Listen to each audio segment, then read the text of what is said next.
Scentland, the land of scent. Hello and welcome, Chris back with another fragrance review. Last one, or one of the last ones of this year, the very last day of the year 2016. And I decided to dedicate this on leather scents, which are quite popular.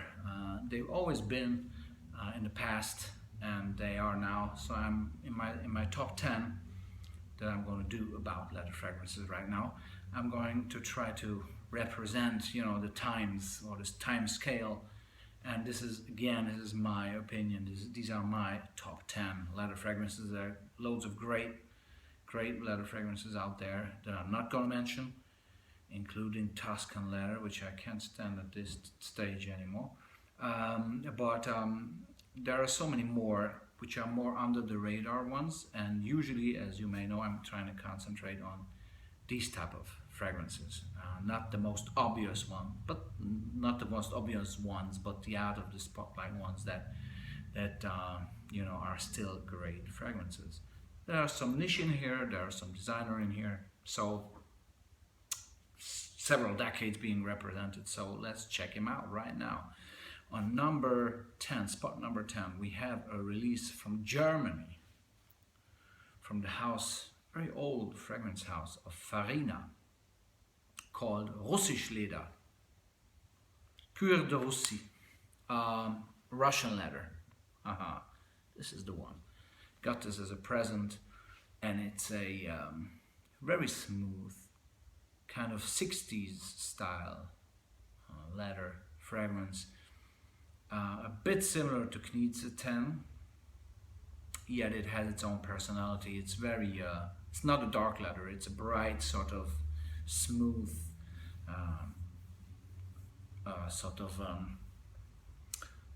comfortable but not heavy leather. This is why I like it a lot. Its performance is fantastic. Its price, it's compared to the performance and the quality of this juice is just very good as well. So this is why, from the house of Farina, Russisch Leder, Russian leather, made it to my top 10 on spot number 10. Thank you very much.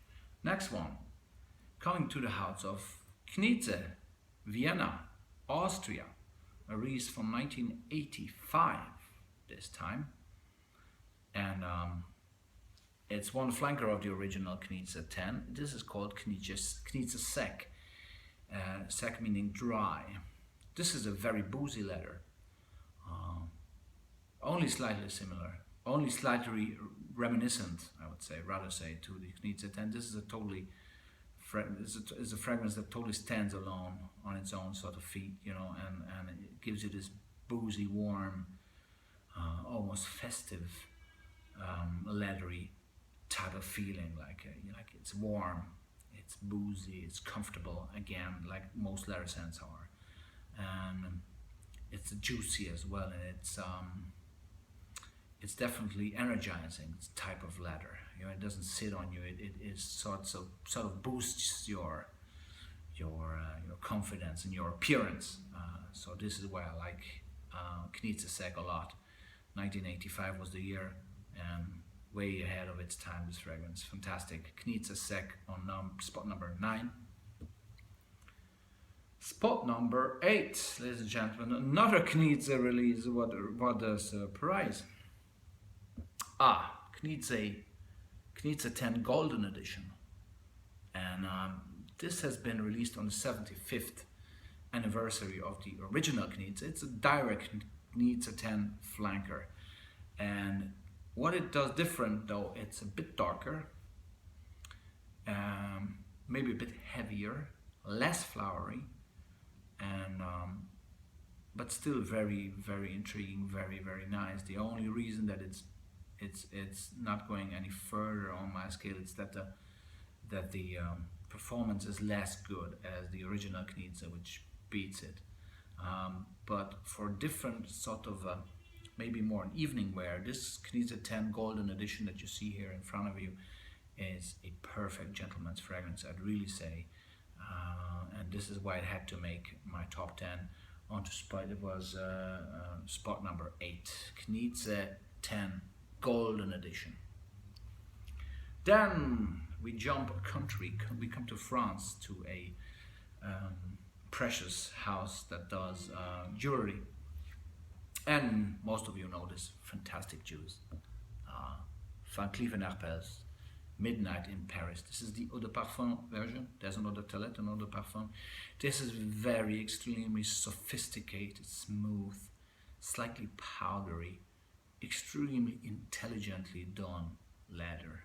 It's a total different leather than let's say Rosusleder or Canisius. This is more French. It's as simple as that. This is French. This is very much Paris. It's Midnight in Paris. The name, the bottle, everything is just it is just fantastic. So this is how it made my spot number 7. Van Cleef & Arpels, Midnight in Paris, both Eau de Toilette and Eau de Parfum I love. On spot number 7, ladies and gentlemen. Mwah. Spot number 6, we stay in the country, jump the designer, high-end designer. And this is one of the nicest leather fragrances again. The house is Hermes, and the fragrance is called Bellamy, meaning a beautiful friend. This, although it's French, is very English to me. It smells like London. It smells like Sherlock Holmes, Baker Street. It smells like, you know, London city center. Very dense, very upscale, high-end leather. It is so comfortable and so reassuring and so gentlemanlike that you know, it's a very serious fragrance, yet it is seductive. Maybe it doesn't take itself that seriously, so it's like a playful leather that, even though it's playful, it still is very, very much you know, classy. Bellamy, you know, it's a fantastic juice with a fantastic performance, still being made. There's even flanker to it now. This one is better. Bellamy from Hermes, released in 1986, by the way. Fantastic juice on spot number 6. It's just beautiful, beautiful. Maybe a bit of cinnamony stuff in there as well. I'm not exactly sure, but what I smell now, because I smelled so much out of these 10, like I get a little bit confused. But Bellamy is definitely one of the nicest leather scents ever, in my opinion. Then let's move on to the top 5.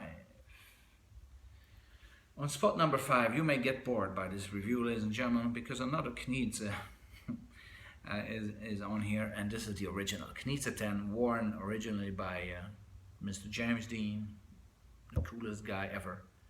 Put it even here, like, hello, I'm Canisius 10.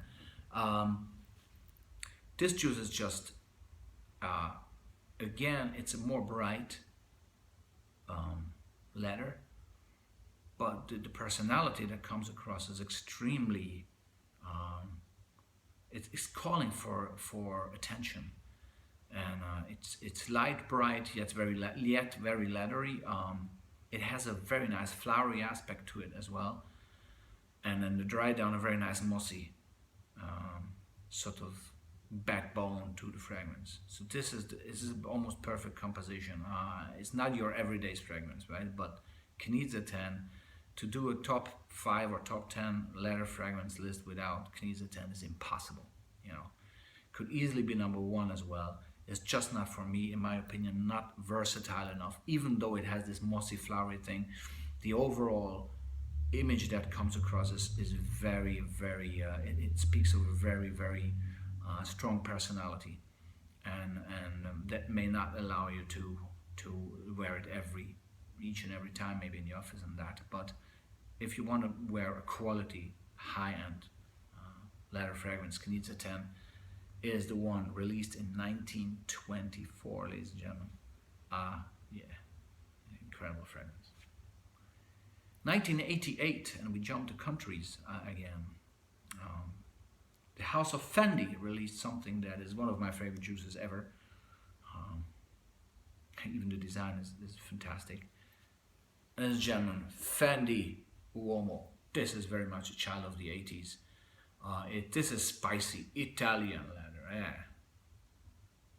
And it's just like Rome. It is. You look at this. I mean, it's this. It sits there so heavy, and the spiciness. It's like a. It's like a spicy Italian dish, and sitting in the leather chair and having a nice strong espresso afterwards. It is just a very straightforward, spicy, leathery statement of a perfect Italian ragazzo that is just jaw-dropping in my opinion. So this is why it was able to make my spot number 4, because again, even in the summer it does work, and so it's versatile even, and age-wise it's obviously for 20, maybe 25 and above, but Fendi Uomo, I use it for since 92.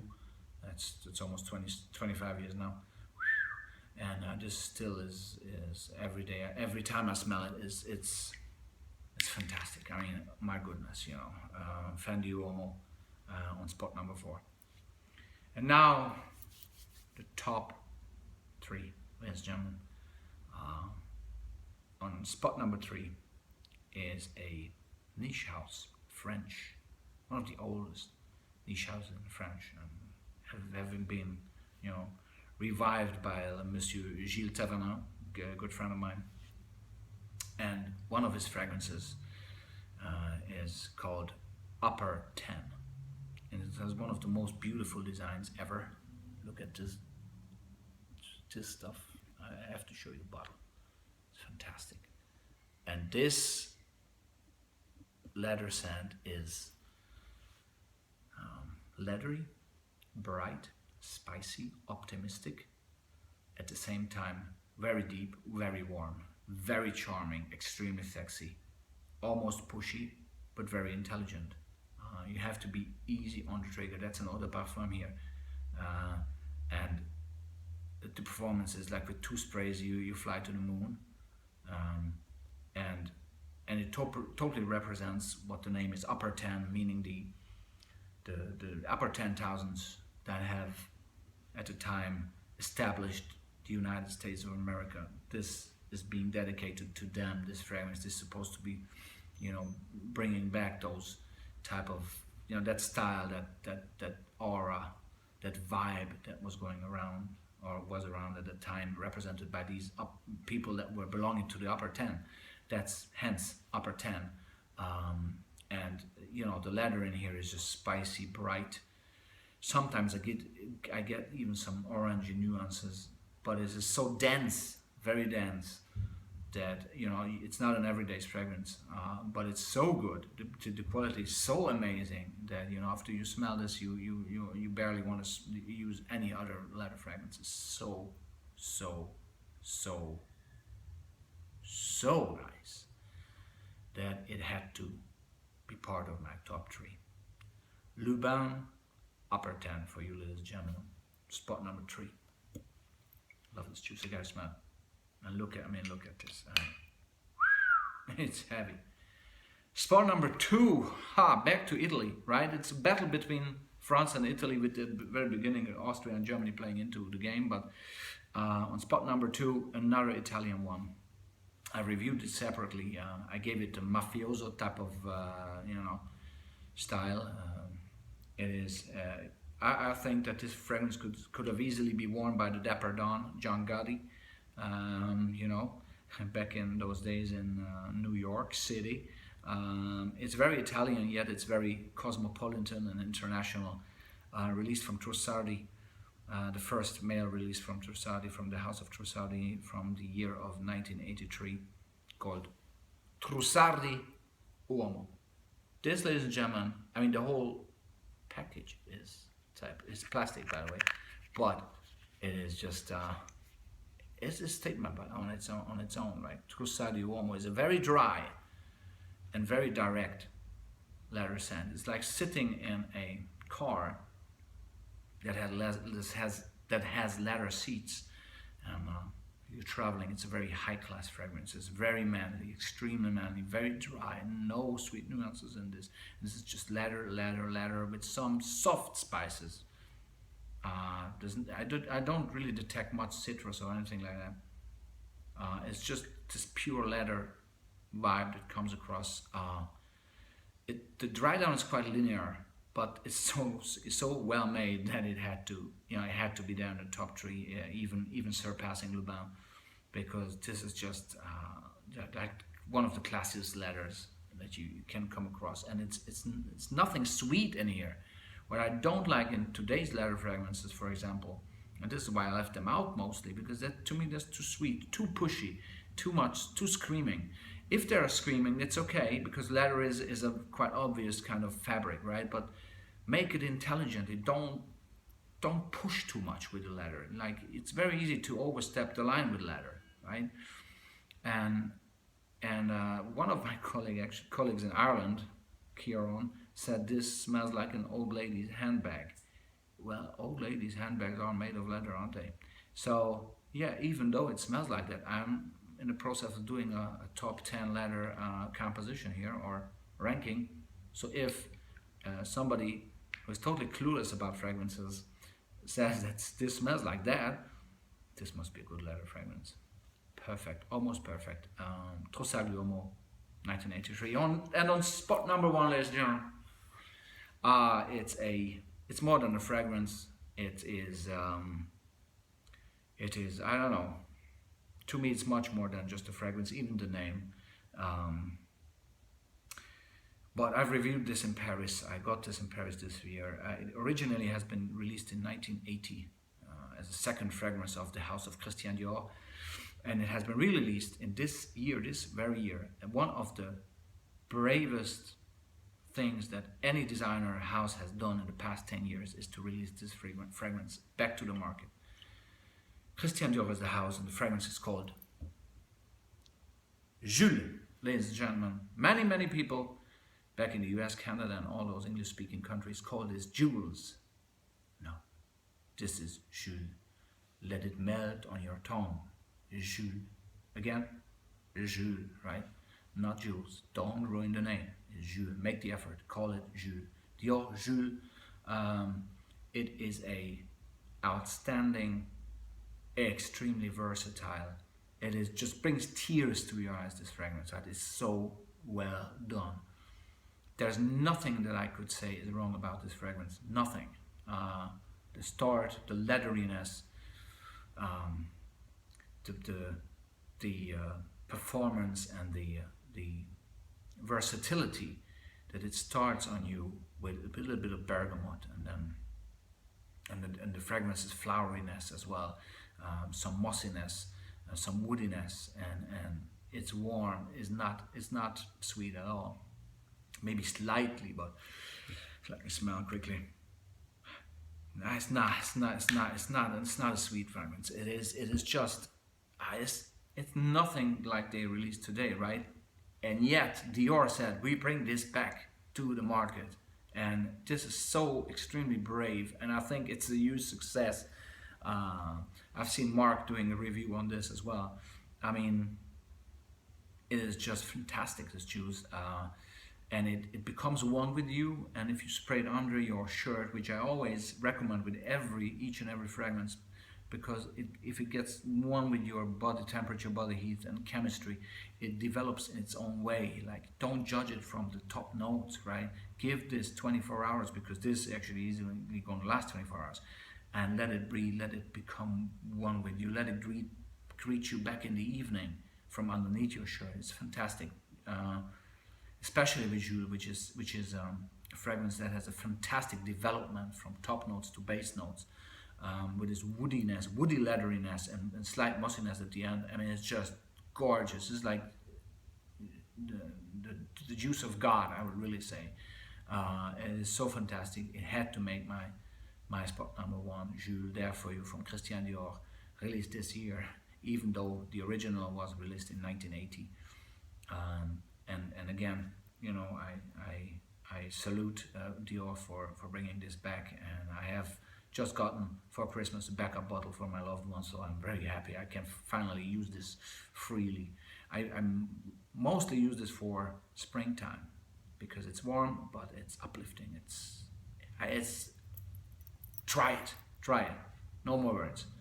That was my top 3 leather fragrances. And I'm saying, Happy New Year to all of you. It was a busy year, 2016, and looking forward to the next year. I'm Chris. Thanks for your time. It's been a longer review, this one, but I hope I was able to wake your interest in one or the other direction, whether it's Jules, Bellamy, Canisius, Van Cleef & Arpels, Fendi, Lubin, or indeed Russisch Leder. Yeah, the Germans have to be there. Yeah, so it was a pleasure. See you soon. Bye.